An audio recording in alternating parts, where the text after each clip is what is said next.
Hello, everybody, and welcome to this amazing interview with Aoife Gaffney. She is one of our talented authors on the book, The Handbags. And this is a Hopefull Handbags Global and mainly based in Ireland book that is just amazing people telling the stories of their lives, just little bits and pieces, right? Because we can't get it all in one chapter, but just how you came out of the other side of it and what lessons were learned during those times. So welcome very much. Welcome to be here, Aoife. Thank you for having me. So I've got some questions I'm going to ask you. I read your chapter, and I always say I'm never surprised because I'm not anymore. I'm not. With running Hopefull Handbags Global, you think something will shock you, and then you're like, I guess not, because I think I've heard it all and then I hear something else. So thank you very much for sharing your story, because I know it's not easy all the time to dig in to the past, right, and start talking about things. But, you did talk some about the red flags that now looking back, you see. What were some of those, and what's some advice that you'd give somebody if they're struggling in their own life as to, like, is that a red flag or is it not a red flag? It's difficult to know because it's always easy to look back and go, gosh, how did I not see that? But when you're in the middle of something, it is actually genuinely very difficult to see what is under your nose. So some of the red flags, when I look back, were the person that I was with at the time, now it is quite a while ago, where his behavior was very erratic. And he just never seemed to have any money, even though he probably earned 2 or 3 times what I was earning at the time. He just genuinely never really seemed to have any available funds, and was always had debt.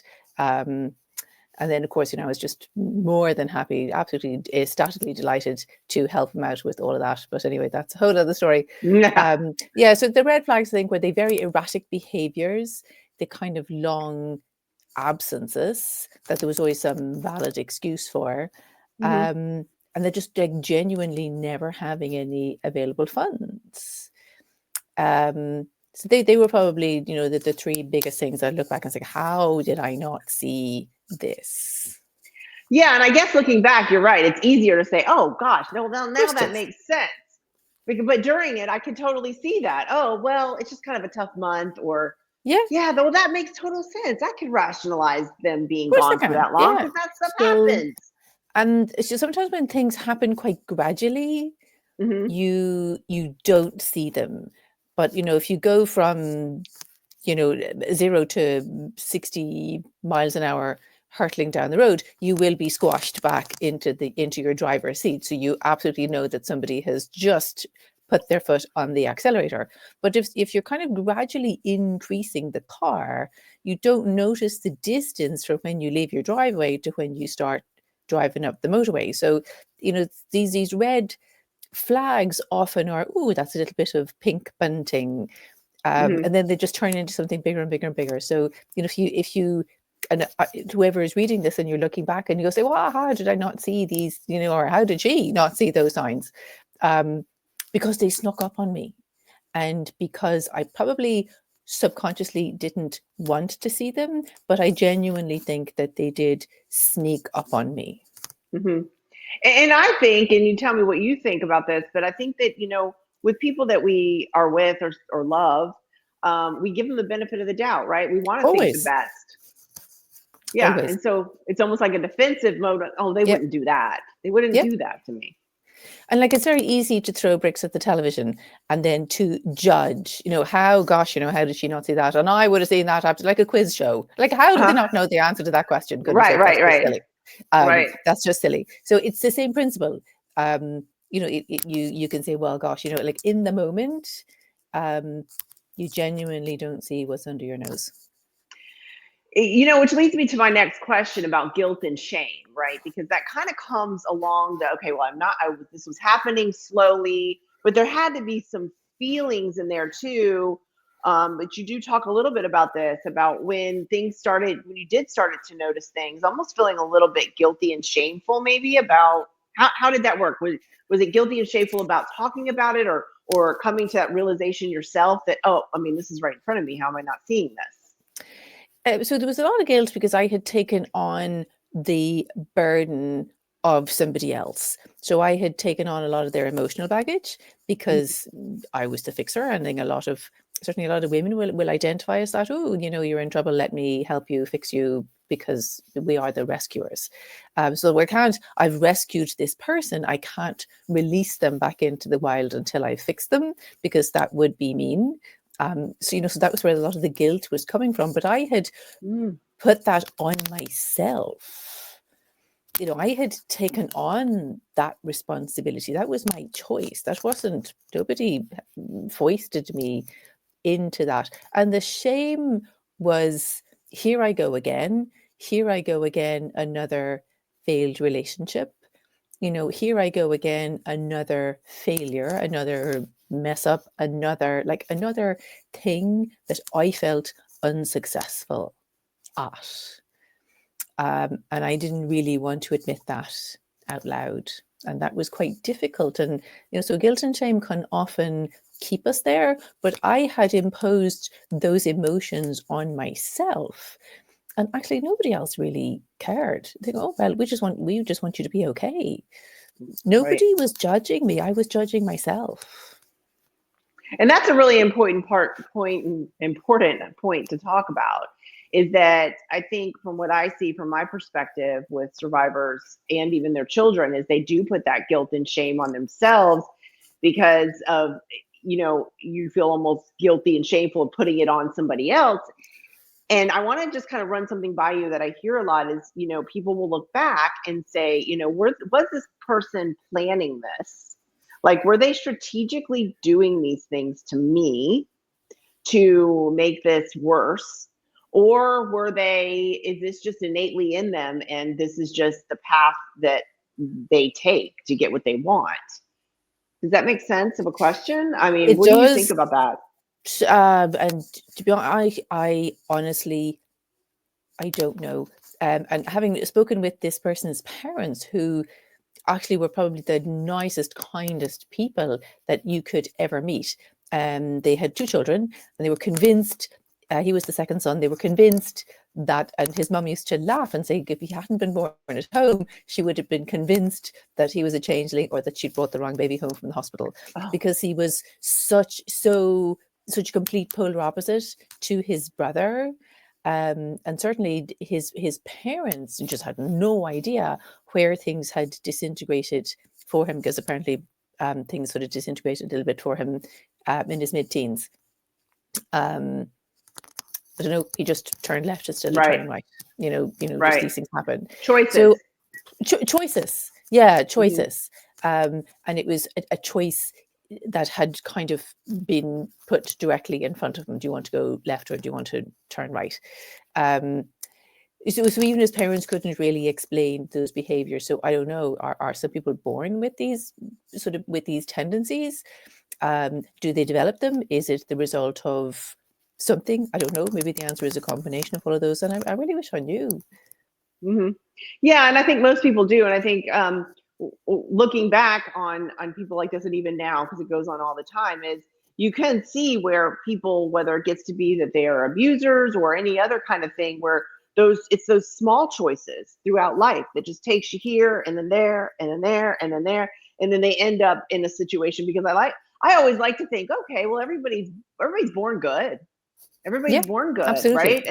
And it's those things throughout life. And anyway, that's not an answer that we're going to be able to answer today. But I wanted to ask you your thoughts on that, because I could see in the story so many different things happening that it's got to cross your mind at some point. Like, how did this person get to the way that they are? And I thought, if he was a gold digger, he could have made better choices. So, I thought, well, you probably could have found somebody who had more money, who was younger and, shinier. So I have to say, well, if you're going to be a gold digger, at least like go for a decent amount. And Oh, not, geez, yeah. Like just go to the end here. Just go to the finish line and get just what you're going to do. Do it right. Dig for a decent amount, not just like a tiny amount. Well, yeah, I'm sure you were a gold star medal and you put out those vibes and he was like, that's the one. That's the one. So maybe just, get the shine. So you also talk about the turning point and, when for you knew that, okay, it was time to leave. Can you just like touch a little bit on that? I mean, you don't have to go into it because people will hear it in your story, but what kind of made you finally get to the point that you're like, I'm done. I'm done. I think I'd reached that decision about 1 million times before I actually said it out loud. So, was there one particular point? I think there were probably so many turning points that I was on a roundabout. And I just kept kind of meeting myself on the way back. But there were a couple of moments. I was starting to get, debt collectors were turning up at the door, and the trouble was starting to find its way to my doorstep from other sources. And I thought, I cannot have the busiest doorstep in Dublin. I just can't. Yeah. This is really like the door. This is a very small doorstep, and there is no space. So the difficulties were, his difficulties were kind of starting to find their way into my life, financially, emotionally, and physically. So things were starting to become a little bit stressful for me. I thought, I actually do not really want to be associated with, some of these behaviors that, I wasn't going to end. I didn't particularly want, because the behaviors were kind of starting to go down an illegal route. I thought, I cannot be involved with this. I cannot. I have a reputation to maintain, because I could polish my halo. But there were certainly many times, and there are many times that I said, I can't do this anymore, and I'd get sort of sucked back in again in some shape or form, or something would happen, there'd be some drama. So something would happen that would kind of, pull on my heartstrings. So he'd kind of come back in again. But I think it really was when, the trouble sort of physically started to end up on the doorstep. Yeah. Yeah, I could see that, where people, they're also very good manipulators. Yep. Right. Did you see a lot of that too? Like you said, you kind of get to the point and then you're like brought back in. What I sort of felt was that, and I see this in people, like, it's like they know just how far to bring you, whether it's physically, emotionally, financially, whatever kind of abuse it is. They know just how far you're hanging on by a thread, and then they can bring you back in. Yeah. Is that the way you felt, or was that more of him doing that, or was that more you saying? Well, I was allowing it, so I was allowing myself to be drawn back in again. But I really think that probably the biggest pivotal moment was when he gave me a lampshade for Christmas. Oh, okay. Yeah. That was a new one. I haven't heard that one. A lampshade. Now, it was a very nice lampshade. I thought, like a flippin' lampshade, a lampshade, like not even a chandelier. A flipping lampshade. I wonder how you think about that. Like how you think, I'm going to get that person a lampshade. Now, unless it was one of my, unless I'm talking about, I've been looking for this lampshade for so long. Yeah, like it wasn't, Venetian glass, or just, it wasn't the finest lampshade that you ever did see. It was a flipping lampshade. I thought, like, what? Really? Like, did you pitch that from somebody's house? So I think it was just, after all I've ever done for you, and you give me a flipping lampshade. Isn't that interesting? It's those kind of things that do make you kind of say, it's like all these other things that were bigger probably happened. Oh yeah. It has nothing to do with the lampshade. It was just, it was just, I just felt so, disrespected by a household object, but that is what it felt like. Right. So when you did finally leave this situation, can you just give us a brief synopsis of, like, did you just was he living there? Did you pick up and go? Did you break it off? Like, how did that? No, we were living together, and we'd actually bought a property together. Just because because it would be silly to think that I wouldn't kind of throw myself 100% into a situation. And I remember driving home, not long after Lampshade Gate, and just kind of rehearsing what I was going to say in my head. Which was, I think, was kind of a mean thing to do, because I had had 20 million conversations with myself. Remember ringing him on an actual telephone attached to the wall, because that's how things were done at the time. Right, and saying, look, can you come home? I need to talk to you. I had done calculations on the back of an envelope as to how I was going to work things out, and it probably was maybe not the best way to do things, because I did sort of ambush him and say, right, I've had enough. I want to buy you out. I've done my calculations. Here you go. Here is here is the back of an envelope. And I just remember the look of shock and horror. So not the ideal way to do things. So then the next kind of, I think it was about the next 6 months, were pretty awful, as we sort of had to iron things out. I was very, very lucky. I had a very good solicitor who actually acted on behalf of us both, which was great. So it wasn't sort of contentious in and out of the courts. It was simply a matter of logistics of just changing the title and changing the mortgages and those kind of things. And yeah, so it was a very, very difficult 6 months, which felt like 600 years. But I made it through. There's a lot of sort of financial chess, kind of, as I call it. A lot of things just had to be moved around, and sell that lampshade, and sell a few other bits and pieces. Sell the lampshade. Just like, something. Sell the lampshade. Sell that lampshade. That's like yeah. Pity it wasn't Venetian glass. I was able, skin of my teeth, I was able to do it. Paid him off, and right then, bye. And even the day he left was very difficult, because he was actually physically dragging his feet, kind of going out the door, and I was just, can I have a cup of tea? Can I have one more cup of tea? I thought, okay, look, I actually do need to shut the door now. I do need to shut the door. But I was lucky in that it was emotionally quite upsetting and distressing, but it wasn't sort of traumatic or tumultuous, as some other people have had difficult situations like that. And now, how are you helping others with all of this? You talk, some about values and setting boundaries and practicing gratitude for people, for themselves and for others. Has that helped you, like, through your patterns of, after that, relationships, not only, romantic relationships, but platonic, business, things like that? Has all of this shaped the way that you handle that? Yeah, very much so. And it was actually my inability to kind of to talk about money, my inability to talk about things that were bothering me, and my inability to kind of express, actually, that really annoyed me. Just to kind of say those things, I really struggled with that. And I had a first-class honours degree in fixing. So, let me fix you, a lame duck, another lame duck. Let me fix you. So I really had to look hard at myself and saying, like, why can you not love yourself? So it actually came from a place of low self-esteem and low self-worth. As to goodness knows where on earth that came from. And gratitude is, it's not. Gratitude is not from a place of martyrdom. Here you go, have a burnt bit of toast, and you should be lucky that you have a burnt bit of toast, because some people don't even have any toast at all. So that's the place of martyrdom. But gratitude is from a place of absolute joy. I was up really early this morning, and there was the most beautiful, beautiful sunrise.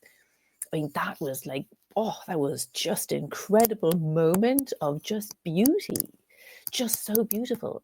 So gratitude is something that kind of brings you joy and comes from within. And when you start doing that and you practice that regularly, you're just building up those muscles of finding joy in things for yourself. And I agree with that. Stronger.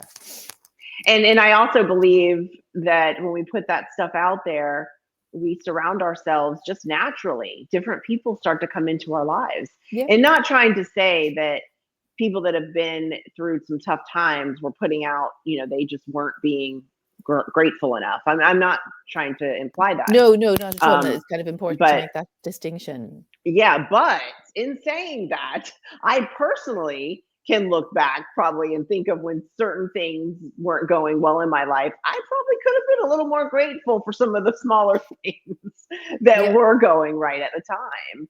And I love that you put that out for other people and you explain that to other people, because it's such a baseline.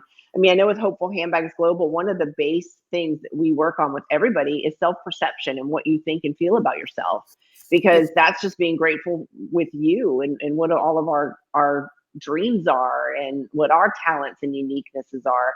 But I, love that you've shared your story, and everybody can find out more information about you as well on our Hopefull Handbags website. You can go to Aoife's picture and you can click on that and you will find her bio and ways to get in contact with her, and what all else she does as far as her professional life. So I encourage you to get out and take a look at that.